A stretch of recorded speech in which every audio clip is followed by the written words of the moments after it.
అలానే మిసేశ్వరు ఆగస్టు 15వ తారీఖు నుంచి ఆంధ్రప్రదేశ్ మహిళలకి ఒక గొప్ప ఉచిత పథకాన్ని చంద్రబాబు నాయుడు గారు అందించబోతున్నారు. ఏదో నామమాత్రంగా హామీ ఇచ్చాం కాబట్టి దాన్ని అమలు చేస్తున్నట్టుగా కాకుండా సైంటిఫిక్గా అధ్యయనం చేసిన తర్వాత చంద్రబాబు నాయుడు గారు ఆగస్టు 15 నుంచి మహిళలకు ఉచిత బస్సు ప్రయాణాన్ని కల్పిస్తూ ఉన్నారు. దాని కారణంగా ప్రభుత్వం మీద ఎంత భారం పడుతుందో తెలుసా? దాదాపుగా 2,000 కోట్ల రూపాయలు భారం పడుతుంది. అయినప్పటికీ చంద్రబాబు నాయుడు గారు స్త్రీ ఆర్థిక స్వావలంబన అనే దిశగా ఆలోచిస్తుంటారు కాబట్టి ఆ భారాన్ని భరించడానికి ప్రభుత్వం సిద్ధమైంది. దాదాపుగా 1960 కోట్ల రూపాయలు భారం పడుతుంది ఏడాదికి. ఇది ఉచిత బస్సు కారణంగా ఏడాదికి ఇది లెక్కేశారు. నెలకు వచ్చేసి దాదాపుగా 180 కోట్ల పైగా భారం ఉంటుందని చెప్పి లెక్కేస్తున్నారు. ఇప్పుడు ఈ స్కీమ్ని అమలు చేయడం కారణంగా ప్రభుత్వం దాదాపు 1960 కోట్లు ఏడాదికి మెయింటెనెన్స్ అయితేమి ఏదైతేమి భారం భరించాల్సి వస్తుంది అనేటువంటి ఒక అభిప్రాయానికి వచ్చారు.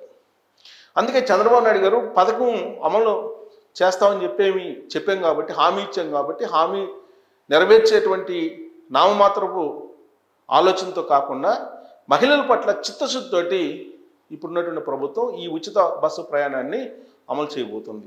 ఆ విషయాన్ని నేను ఎందుకు చెప్తున్నానంటే తెలంగాణ కర్ణాటకలో ఉచిత బస్సు సంబంధించినటువంటి స్కీము అమలవుతుంది.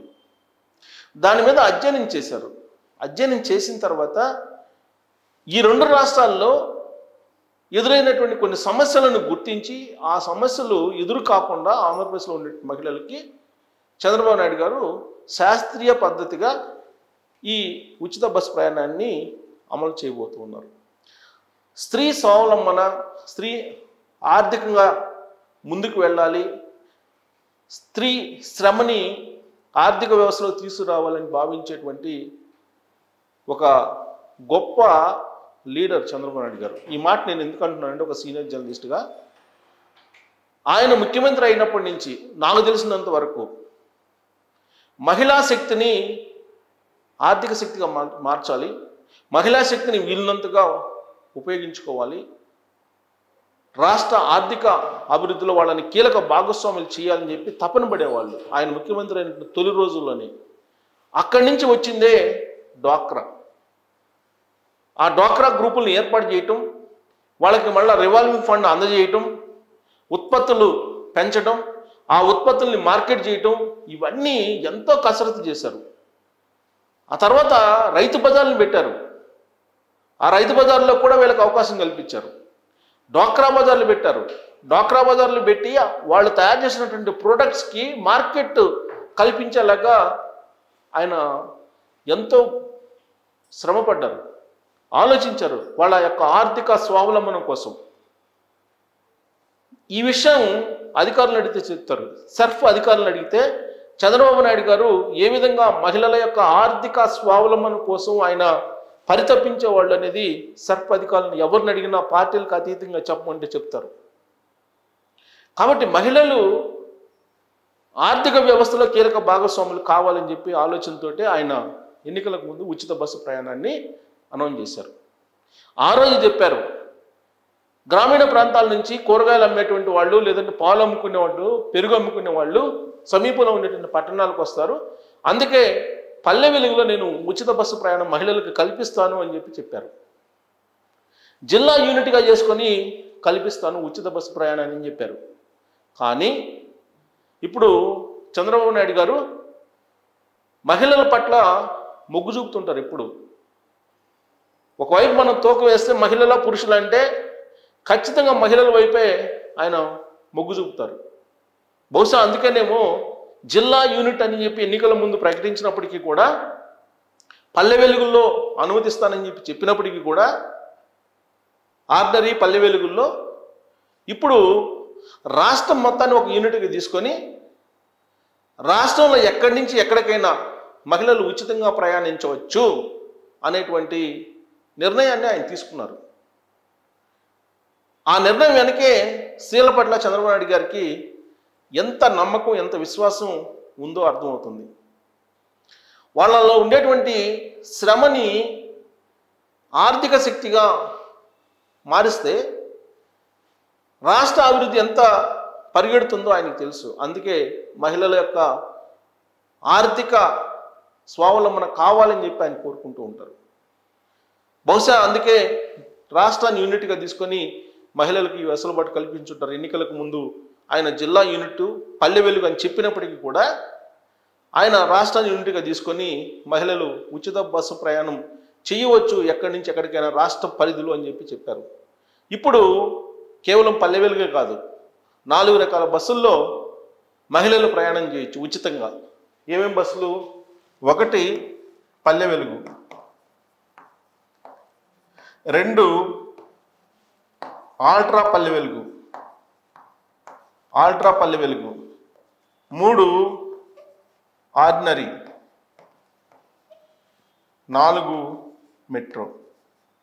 ఈ 4 రకాల బస్సుల్లో ప్రయాణం చేయొచ్చు మహిళలు ఉచితంగా.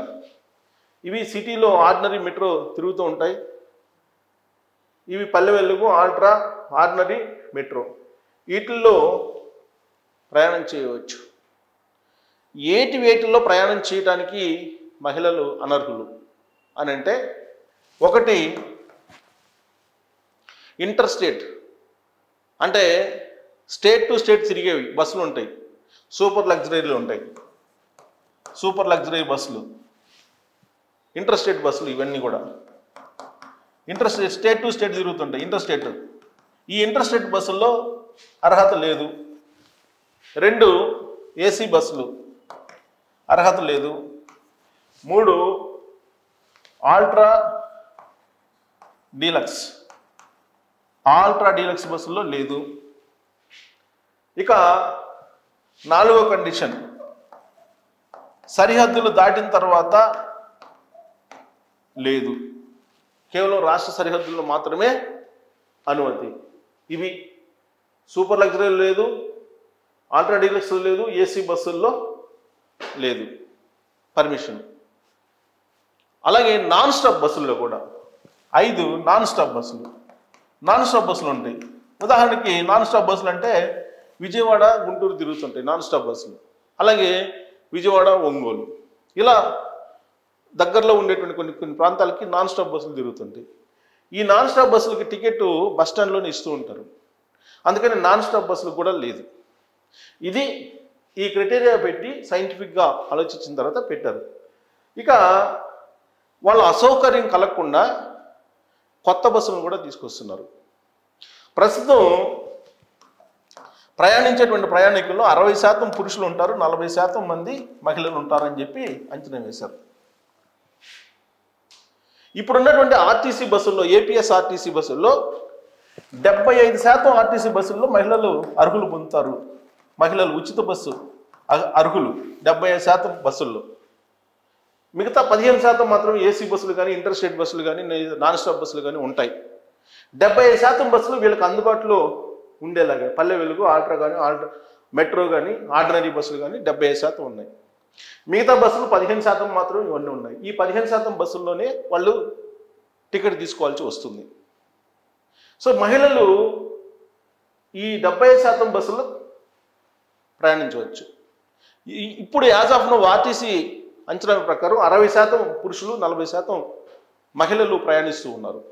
అయితే ఇప్పుడు ఉచిత బస్సు కారణంగా 33% పెరిగే అవకాశం ఉందన్నారు, అంచనా వేస్తున్నారు. 33% అంటే 73% మహిళలు వచ్చే అవకాశం ఉంది అంటున్నారు. ఇది 40%కి పడిపోయే అవకాశం ఉంది, పురుషులు తగ్గేటువంటి అవకాశం ఉందని చెప్పి కూడా అంచనా వేస్తున్నారు. ఇది ఇంకా తగ్గే అవకాశం ఉంది, 37% వరకు పడిపోవచ్చు అని అంటున్నారు మహిళలు, పురుషుల శాతం ప్రయాణించేటువంటి వాళ్ళు యాజ్ ఆఫ్ నౌ లెక్కలు తీస్తే కనుక.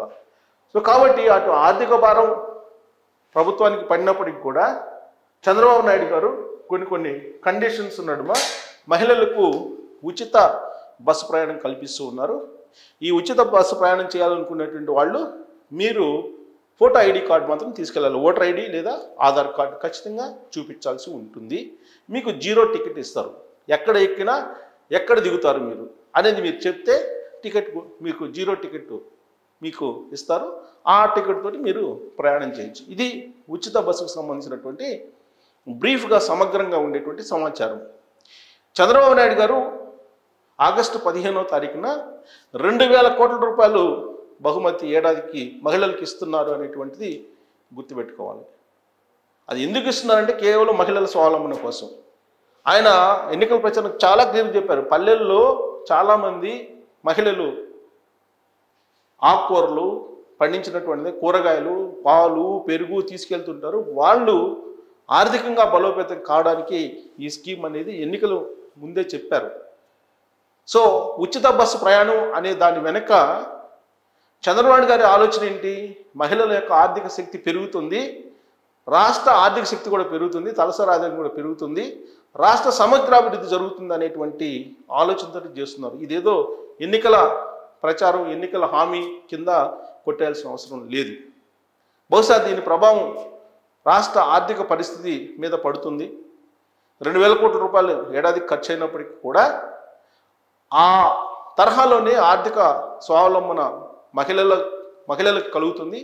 ఫలితంగా ఆర్థిక అభివృద్ధి రాష్ట్రానికి జరుగుతుంది అనేటువంటి అంచనాకు వస్తున్నారు. మరి రాష్ట్ర అభివృద్ధి పెరిగే అవకాశం ఉందా ఉచిత బస్సు ప్రయాణం కారణంగా మహిళలకి అనే దాని మీద మీరు కామెంట్ చేయొచ్చు. Thank you.